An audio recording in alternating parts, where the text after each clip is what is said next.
Drama serial सुन मेरे दिल की नेक्स्ट एपिसोड में आप नाजरीन देखेंगे कि बिलाल अब्दुल्ला जब सिंगापुर से वापस आ जाता है तो वो बिजनेस के काम के लिए हो सकता है कि अमार को कनाडा भेजे। और अमार जब ये बात हमशा को बताएगा तो हमशा उसे बोलेगी कि तुम पागल हो गए हो, तुम सदब को छोड़कर कैसे जा सकते हो। तुम्हें पता है कि बिलाल अब्दुल्ला ये सब कुछ सदब के लिए कर रहा है और उसने तुम्हें इतनी आलीशान जिंदगी सिर्फ और सिर्फ सदब की वजह से ही दी है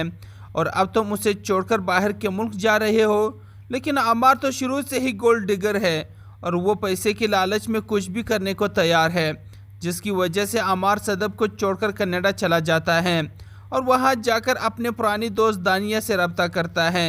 दानिया को जब ये पता चलता है कि अमार ने सदब से शादी की हुई है तो वो बहुत चीखें चिल्लाती हैं और अमार को कहती हैं कि मैंने कभी सोचा भी नहीं था कि सदब तुमसे शादी कर लेगी। वो तो बहुत अच्छी बनती थी, वो मेरी बेस्ट फ्रेंड थी और उसने मुझे धोखा दिया। अमार कहता है कि मैं चाहता था सदब से शादी करना, जिसकी वजह से वो राज़ी हुई। दानिया जब ये सुनती है तो वो अपनी जान लेने की कोशिश करती है और अपने बाजू पर चाकू मार लेती है, जिसके बाद अमार उसे फ़ौरन हॉस्पिटल ले जाता है और दानिया को कहता है कि क्या तुम पागल हो, तुम्हें इतना इंतहाई कदम उठाने की क्या ज़रूरत थी। तो दानिया कहती है कि तुम भी तो सदब के प्यार में पागल थे और वो तुम्हें कितना दुत्कारती थी, लेकिन फिर भी तुम उसकी चौखट से नहीं उठते थे और अब मैं भी इसी हालत में हूँ। तुम मुझे जितना मर्जी दुत्कार लो, लेकिन मैं तुम्हारे बगैर नहीं रह सकती। अमार भी सारी बातें सुनता है तो उसे दानिया की मोहब्बत पर यकीन आना शुरू हो जाता है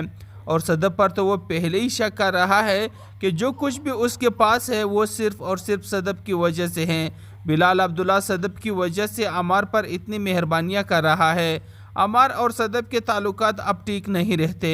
क्योंकि सदब बिलाल अब्दुल्ला के बारे में कुछ भी गलत नहीं सुनती और अमार को इसी बात पर गुस्सा आता है। दूसरी तरफ हमशा ने भी अमार के दिमाग में ये बात बिठा दी है कि बिलाल अब्दुल्ला तुमसे सदब को छीन लेगा, जिसकी वजह से अमार और सदब की शादीशुदा ज़िंदगी में काफ़ी तलखियाँ पैदा होना शुरू हो जाएगी और बात आखिर तक तलाक तक पहुंच जाएगी और इन दोनों के दरमियान तलाक आखिरकार हो जाएगी, जिसके बाद सदब की शादी बिलाल अब्दुल्ला के साथ हो जाएगी।